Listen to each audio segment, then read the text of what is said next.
नमस्कार साथियों। आज हम बीए सेकेंड ईयर के लिए टॉपिक लेकर आए हैं मौलिक अधिकार या मूल अधिकार, और विशेष रूप से हम समानता के अधिकार पर आज बात करेंगे। भारतीय संविधान में भाग 3 में अनुच्छेद 12 से लेकर अनुच्छेद 35 तक मूल अधिकारों की व्यवस्था की गई है। ये मूल अधिकार नागरिकों के लिए भी हैं और कुछ मूल अधिकार व्यक्तियों के लिए भी हैं। आज मूल अधिकार की संख्या 6 है, जिनमें समानता का अधिकार, स्वतंत्रता का अधिकार, शोषण के विरुद्ध अधिकार, धार्मिक स्वतंत्रता का अधिकार, अल्पसंख्यकों के लिए शिक्षा और संस्कृति का अधिकार और संवैधानिक उपचारों का अधिकार। पहले आर्टिकल 31 में संपत्ति का अधिकार भी होता था, जिसे 44 संविधान संशोधन 1978 में एक कानूनी अधिकार बना दिया गया और मूल अधिकारों की श्रेणी से हटा दिया गया। उसका भी अपना एक इतिहास है, अपना एक संघर्ष है, उसकी अपनी एक कहानी है, जिसको हम किसी दिन केवल उसी पर बात करेंगे। अभी हम बात कर रहे हैं कि मूल अधिकार है क्या। तो मूल अधिकार से अभिप्राय होता है कि वे अधिकार जो किसी व्यक्ति के विकास में सबसे अहम हैं, जिन अधिकारों की प्राप्ति के बिना एक व्यक्ति को अपने जीवन को न्यूनतम रूप दे पाना भी संभव नहीं है।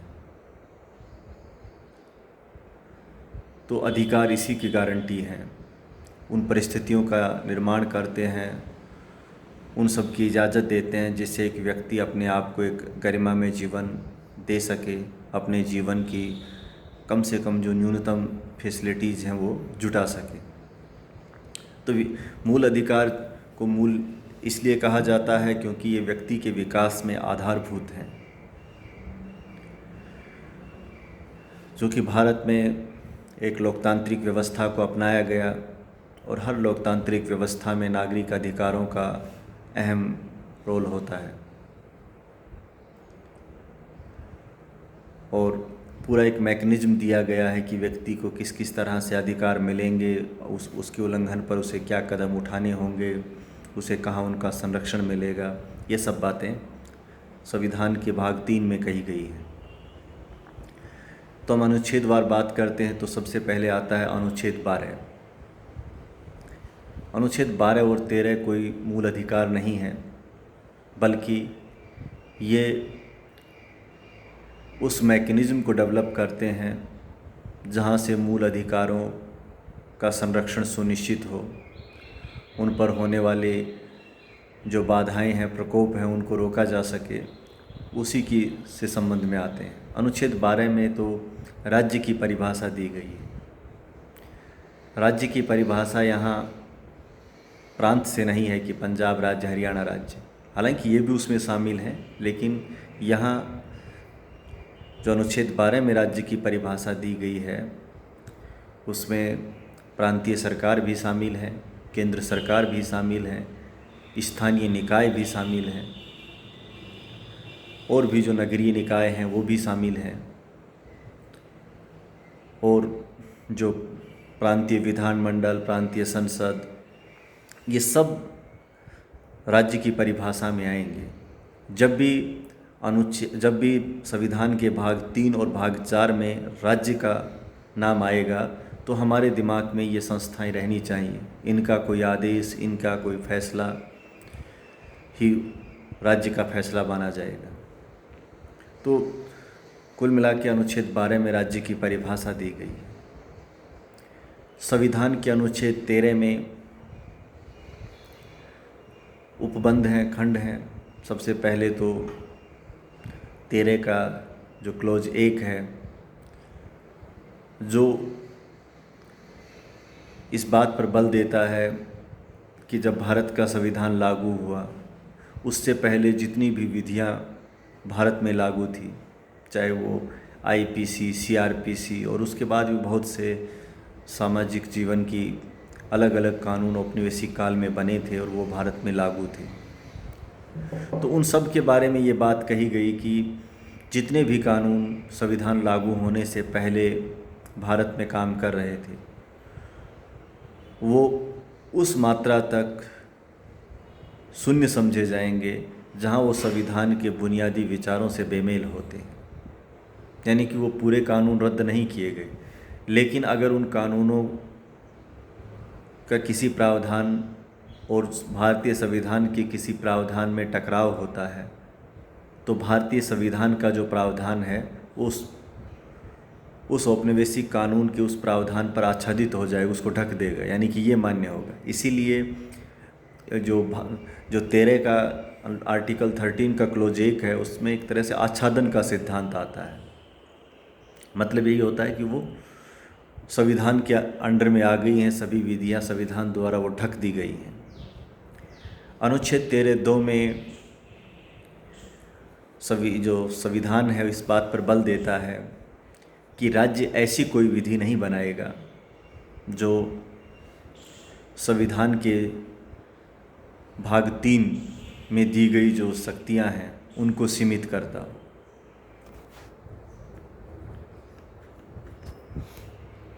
भाग 3 में जो शक्तियां दी गई हैं उनको सीमित करता हो, ऐसी विधि राज्य नहीं बनाएगा।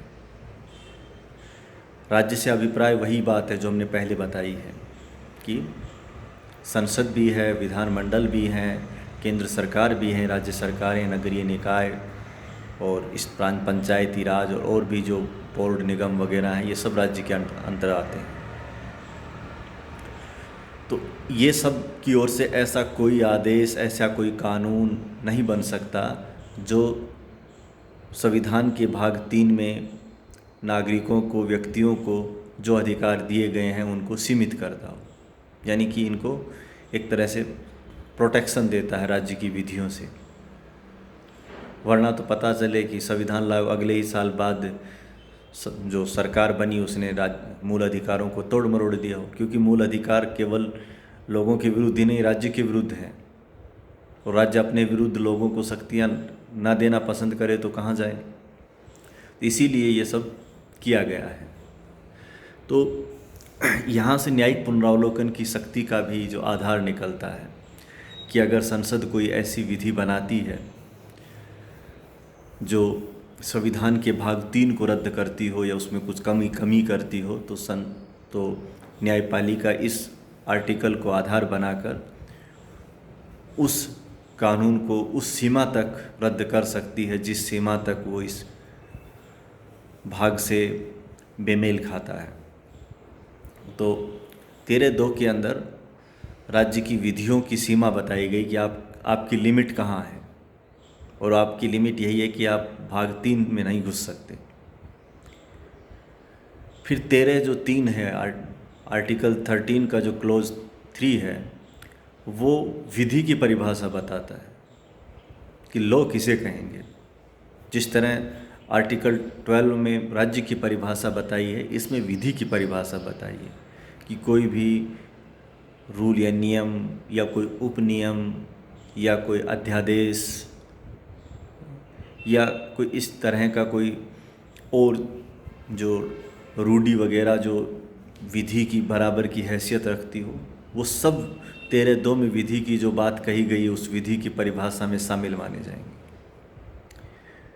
13(4) में ये कहा गया है कि जो संविधान संशोधन कानून है या विधि है वो विधि की परिभाषा में शामिल नहीं है, अर्थात संसद संविधान संशोधन के जरिए आर्टिकल 368 का इस्तेमाल करके मूल अधिकारों में बदलाव कर सकती है, उसको कम कर सकती है। ऐसा 24वें संविधान संशोधन के जरिए कहा गया है। हालांकि इसकी अपनी एक लंबी बहस चली है और आज जो पोजीशन ये है कि संसद संविधान के भाग 3 सहित संविधान के किसी भी भाग में संशोधन कर सकती है, लेकिन वो संविधान के मूल ढांचे के साथ छेड़छाड़ नहीं कर सकती। तो ये केशवानंद भारती वाद में निकल कर आया ये फैसला। तो एक लंबा संघर्ष था, राज्य को लगता है कि हम मूल अधिकारों में इंटरफेयर कर सकते हैं, न्यायपालिका कहती कि आप नहीं कर सकते हैं। तो ये संघर्ष चलता रहा। अंततः केशवानंद भारती बनाम केरल राज्यवाद में ये फैसला निकल के आया 24 अप्रैल 1973 को कि संसद की सीमा मूल ढांचा है, मूल ढांचे को नष्ट नहीं कर सकती और उसके अलावा वो संविधान में बदलाव कर सकती है। तो कुल मिला के 13-4 है और मूल अधिकारों में संशोधन भी संभव है, लेकिन वो मूल ढांचे को प्रभावित करने वाला है या नहीं है, ये तय सर्वोच्च न्यायालय करेगा या राज्यों के उच्च न्यायालय भी करेंगे। तो यहाँ तक तो हमने अनुच्छेद 12 और 13 के बारे में बात की है। अब बात आती है कि समानता का अधिकार जो सबसे पहले दिया गया है। तो संविधान के अनुच्छेद 14 से लेके और अनुच्छेद 18 तक समानता के अधिकार की बात कही गई। अनुच्छेद 14 कहता है कि राज्य व्यक्तियों के साथ जो कानून के समक्ष समानता का बर्ताव करेगा, कानून का समान संरक्षण देगा बिना किसी भेदभाव के। तो यहाँ 2 शब्द बहुत महत्वपूर्ण हुए हैं। एक तो विधि के समक्ष समानता है, कानून के समक्ष समानता, और एक कानून का समान संरक्षण।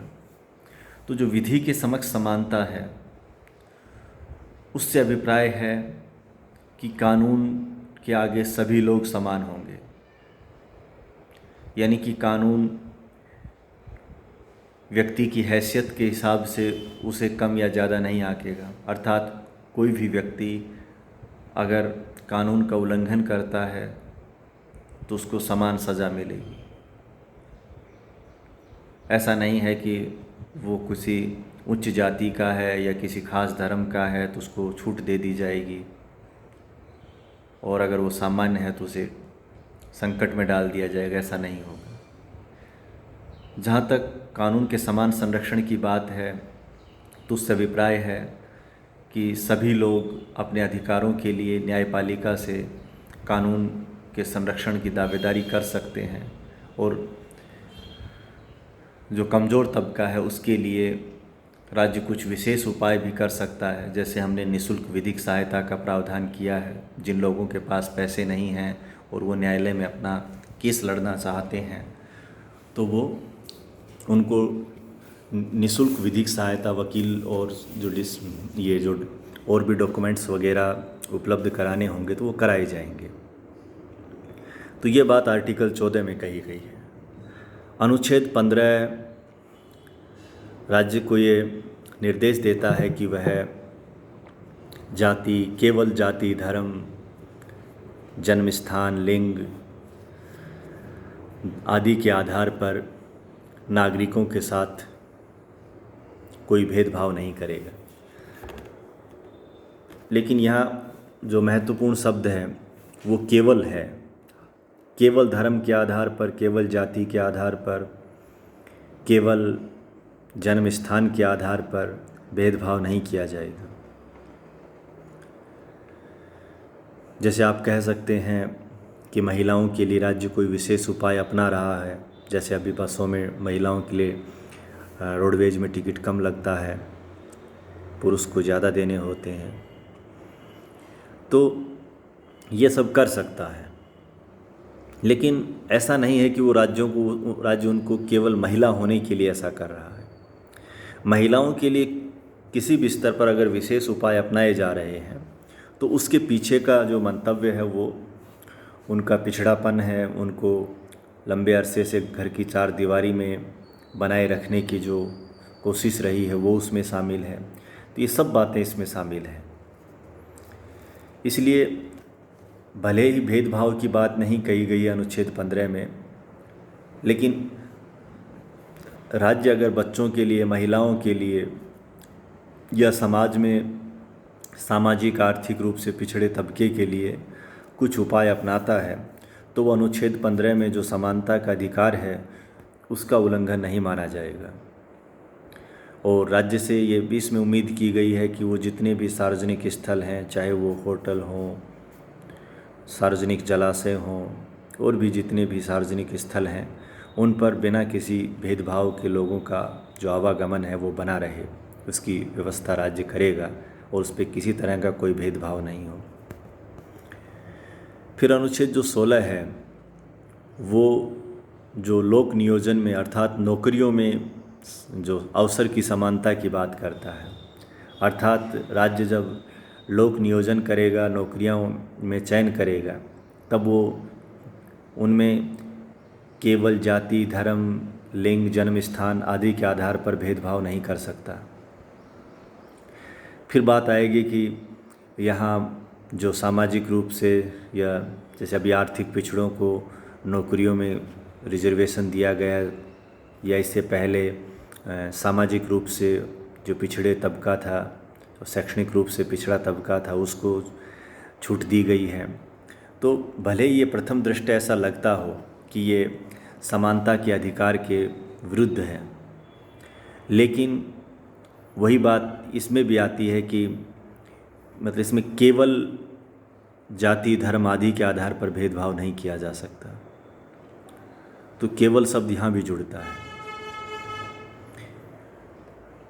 तो इसलिए जो अगर ST SC को ख़ास तौर पे कुछ छूट दी जाती है तो इसलिए दी जाती हैं क्योंकि वो ST SC होने के साथ साथ पिछड़े रहे हैं, इतिहास में उन्हें अवसर पूरे नहीं मिले, इसलिए आज उन्हें कुछ अधिक अवसर दिए जाते हैं ताकि वो अपने इतिहास के पिछड़ेपन को भी इस दौर में दूर कर सकें।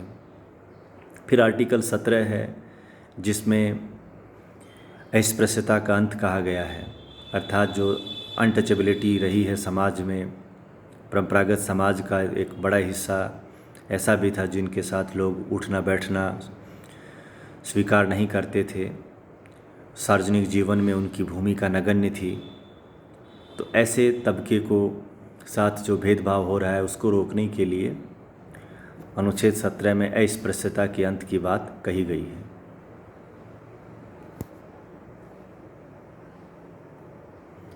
इसी तरह अनुच्छेद 18 में उपाधियों के अंत की बात कही गई है।